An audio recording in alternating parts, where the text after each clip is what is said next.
How's it going, everybody? This is the Nitty Gritty. My name is Chad. With me is Leonard. This is a show about wrestling, and this is one of our stupid questions videos where one of us asks the other a random question regarding wrestling, make it serious or not, and they have to answer off the top of their head. And this week, it is Leonard's turn to ask me a question.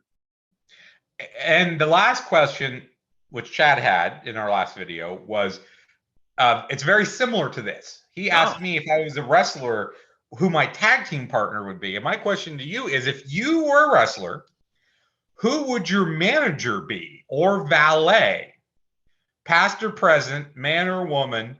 And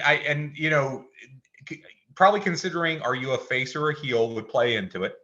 But who would be your manager or valet?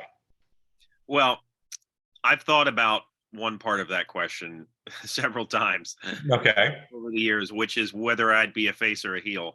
And that is decidedly a heel, because thinking back to our 411 days when we would write stuff and we would get comments about it, or before the comments were available, emails, I never cared what people said about me. Like, I never cared. You know, if somebody pointed out a grammatical error or something, that sometimes would bother me. But as far as making people angry, that doesn't bother me. So I would absolutely be a heel, and I would love doing it. So knowing that, I would obviously pick a heel manager. And, I feel like if I had some, super attractive model looking manager, I'd just get into trouble. So, I would, in a perfect world, I would love it to be somebody like, Prime Sunny, but, I don't think that would work. Picking a guy, I don't know, it would be tough. Other than, if I was picking a guy, I would want somebody like Heyman, or Cornette, even though I'm not a fan of some of the things he says, but in terms of his managerial skills, he's in the Mount Rushmore, right? So I would pick a Cornette or a Heyman, somebody to be an added mouthpiece. But I think I'd go with Sherry overall, because she'd be a female with me. She would be able to pick up the slack and attack the guys outside of the ring. She'd be able to shout, and we'd both be annoying. I'd be making people angry, and her voice, which just can always piss people off, I feel like. So Sherry was at the top of my list too, especially considering in the AWA she managed the dumpy Doug Summers and Buddy Rose. And if she's managing me, there you go. But his name now I'm just gonna think of him as Dumpy Doug Summers. Dumpy Doug Summers. I'll have to use him in a fantasy league at some point. Call him Dumpy Doug Summers. For my thoughts, I had two thoughts on this. One is, you got to have a manager that kind of fits you. Someone like, say, a James Mitchell or a Paul Bearer, I don't think would fit me, because I'm not going to do a supernatural evil gimmick. That's not something that would work for me, I don't think. Or say Gary Hart, because he always managed the evil foreign heels, So that's not me. And the other thing is, you want someone that's going to work at getting you over, not getting themselves over. Say, Paul Jones. Paul Jones always felt like, to me, it was he was like, I'm Paul Jones and this is some guy. That's always what his promos felt like to me. Right. I am, Freddie Blassie is another guy. It was all about, I'm Freddie Blassie. So you have someone like that. And we talk about people who were completely 100% devoted to getting their guys over while being over themselves. Sherry is at number one at that list, and Bobby Heenan would be another one. Yeah. And then a great one as well. Yeah, Heenan would be good with anybody. And both those, if you look at them, managed so many very different types of people over the years, because they could manage anybody. They would fit well with anybody. Right. Also, too, I know some people I've read don't really consider him an elite manager, and I don't know why, but Jimmy Hart. Right. Jimmy Hart was great at getting people over. He's a great hype man. Great hype man. Sure. Especially on the way to the ring. Maybe his promos were the best, but when he was walking to the ring with people, screaming through the megaphone, he was doing everything to get eyes on him. And you mentioned Sunny, and Sunny was good at that too, even though she was, she was really hot.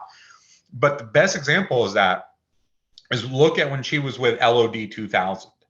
You could tell they didn't want her. She didn't want them. They were put together. Yeah.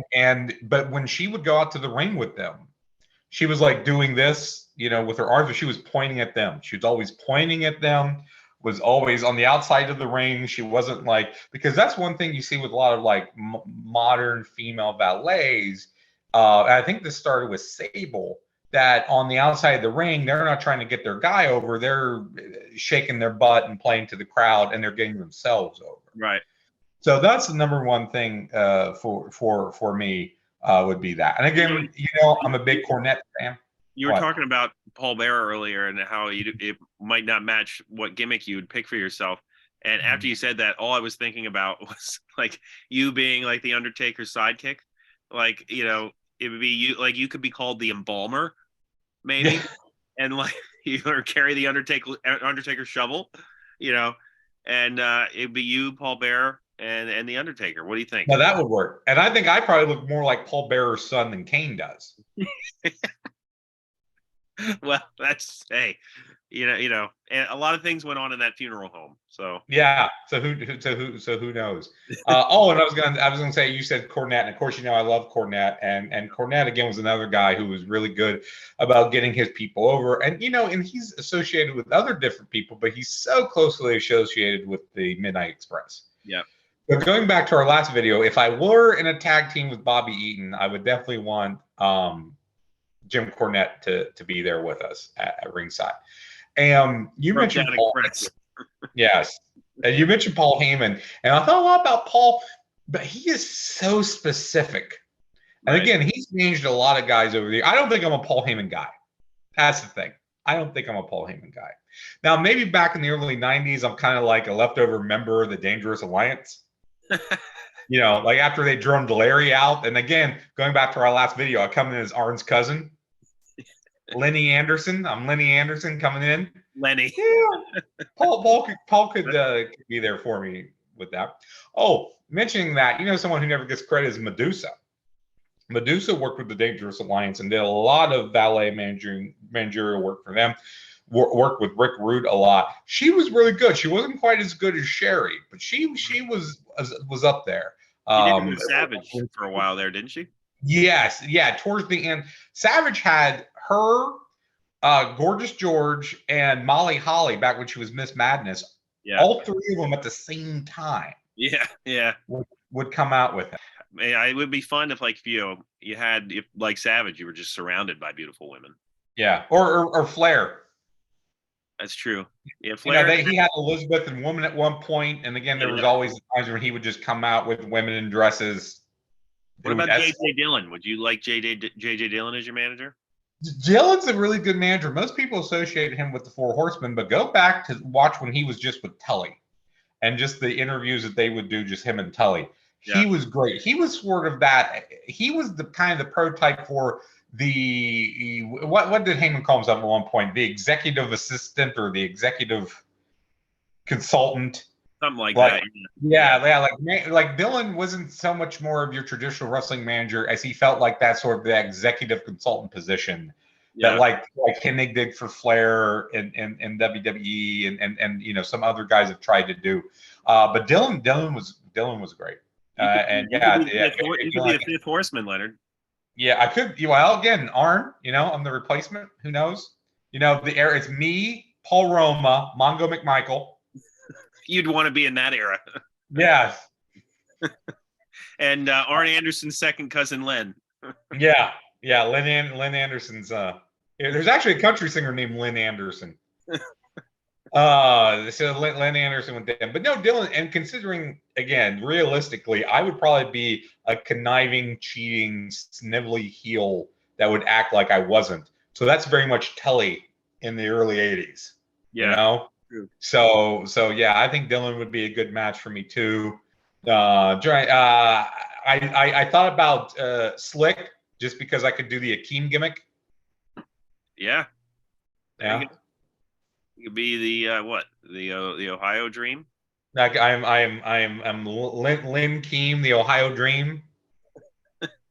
With Slick, and you know what? People get on Slick. Slick was good. He had a very specific character that he worked, And I like the fact that they didn't always stick just the black wrestlers with him. You know, he had Boss Man, and yes, they turned one man game into a team and all that kind of stuff. But Power and Glory was him. Yeah, that's true. Yeah. So Slick had a wide variety of wrestlers too. He's underrated. I think Slick and I could get. I think if I was with Slick, it would be like a Brooklyn Brawler type gimmick.